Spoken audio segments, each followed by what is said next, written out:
I'm about to put this thing on a stand, but one thing I want to make you aware of on this particular 2.0T TFSI Audi engine is, a lot of times you'll see some of this surface gunk that's fairly normal, but, shouldn't necessarily be normal.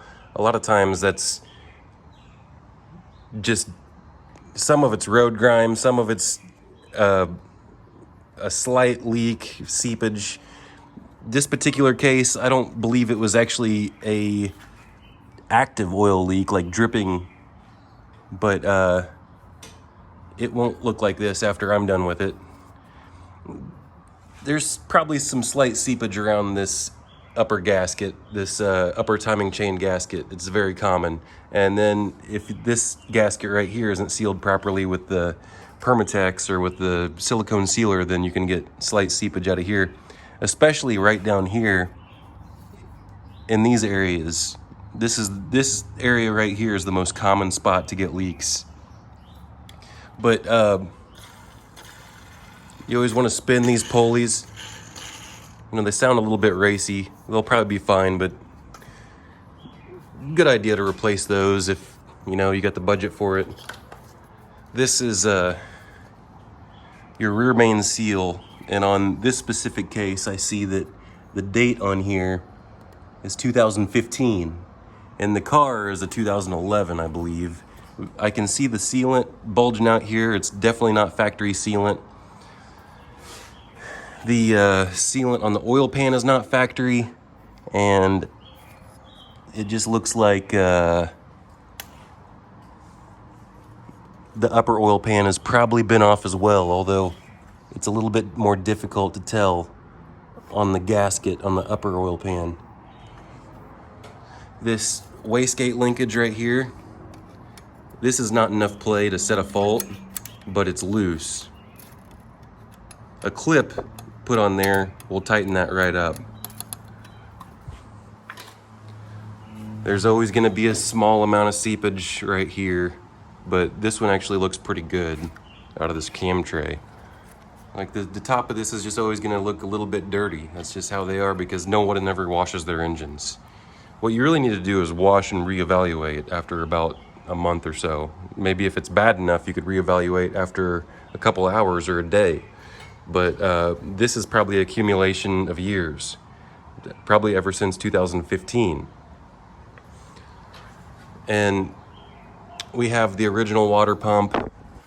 This one still has this bracket holding the intake manifold. If it had a updated water pump, it might not have this bracket because a lot of people are too lazy to put that thing in there, unfortunately. This is broken right here where this is supposed to hang right here. So that's a little bit annoying. And these rear outlet housings are starting to get pretty brittle. If you barely touch this nipple up here, these are starting to break off, this plastic nipple that comes up here. So I just want to make people aware of that. Look at this. There's a missing bolt right here in this vacuum pump. I did not do that. I did not take that bolt out. I don't know why, but someone didn't put that bolt back in. And let's start taking it apart. So despite this one supposedly having pistons, because this was probably one of the first cars to get pistons, it has a tensioner that's the original tensioner, and it's well, first off, let me just say this, because we had to upsell the timing kit. They didn't just preemptively give the customers the timing kit as well. They give the customers the pistons for oil consumption, and we had, like I said, we had to upsell these parts. So very few people, but some people did not buy the timing chain and the timing chain tensioner. And first off, we only had the tensioner, then the chain came. So some of the early ones only got a tensioner. This one was probably a really early one. This one happened in 2015 though, so we definitely had the tensioner by 2015. The chain came out somewhere around then, maybe the end of Fort. So they might have just said no to or who knows, the dealership might have not even offered this to the customer. Different dealers might have done different things, but I'm sorry about that, because I always suggested the timing kit to every single customer. You can see it's all the way, so this is blown out. This cover's not supposed to be on here like that. It's supposed to sit flush like that. And this little paw that's supposed to be in there is completely missing. And I've showed that before, but there's supposed to be a little keeper in here, and it's a ridiculous little finicky thing that breaks and falls apart. It's probably in the bottom of the oil pan. So also this timing chain tensioner is all the way, the chain is stretched and the plunger's all the way protruded, and this balance shaft chain is at its limit as well. Now I can't move it, like it still has a little bit of adjustment, but I can tell, I've measured that before in a previous video, and I can just tell by looking at it that it needs replaced right now.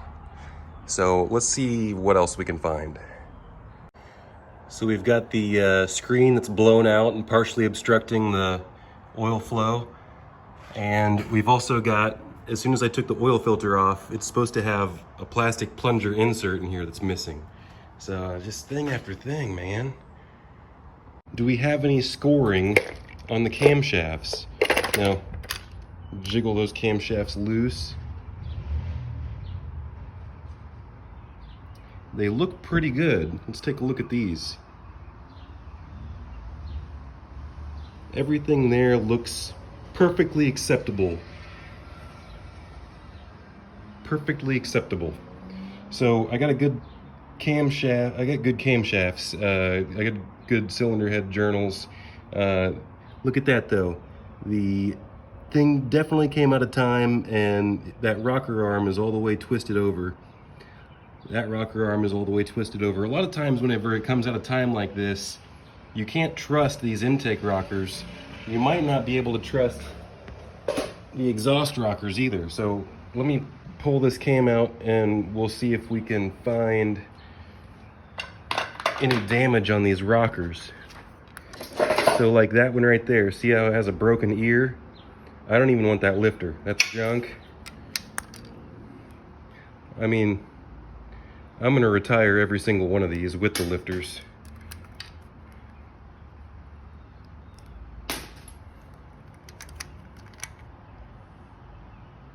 That one came all the way off the lifter there.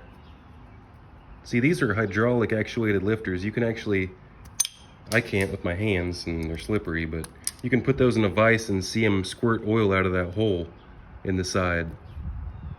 So, junk, junk, junk, junk. All right, let's, this side's probably fine. Usually the exhaust side is fine. So let's unbolt the cylinder head and take a look at the cylinders. So I've never seen this before. We've got some weird white crust looking junk. What in the world is that? It's like something you'd see on a positive battery terminal or something. Man, hopefully these cylinders are fine. This one tagged the intake and the exhaust valves. You can see a little bit right there. Now the interesting thing is, like I mentioned earlier, this valve came all the way out and broke, and it jammed itself. It jammed itself in the middle. I mean, this thing is crazy. This cylinder head is trash, so I'm just, I mean, I was happy that I might have been able to save it because the journals were good, but this valve came all the way loose, broke off of its stem. Like, why is it corroded? What's that white corrosion on there? And then it jammed itself in the middle of the cylinder head. So I don't know if I have a claw hammer handy, but I do have a pair of Nipex pliers. So what we're gonna do is I'm gonna open up this pair of Nipex and use this as a fulcrum. And I'm gonna stick it in here like this, and I'm gonna pop this valve out, hopefully. That didn't take much. it jammed itself.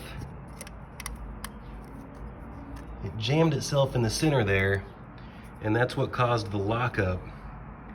But someone tell me why I've got this white pasty corrosion. Is that like water or something? It dried up and I don't know. Well, the bottom end might be salvageable. I don't know. If you want a video of me tearing the bottom end apart and taking pistons out, you gotta tell me in the comments. Well, looking at these pistons here,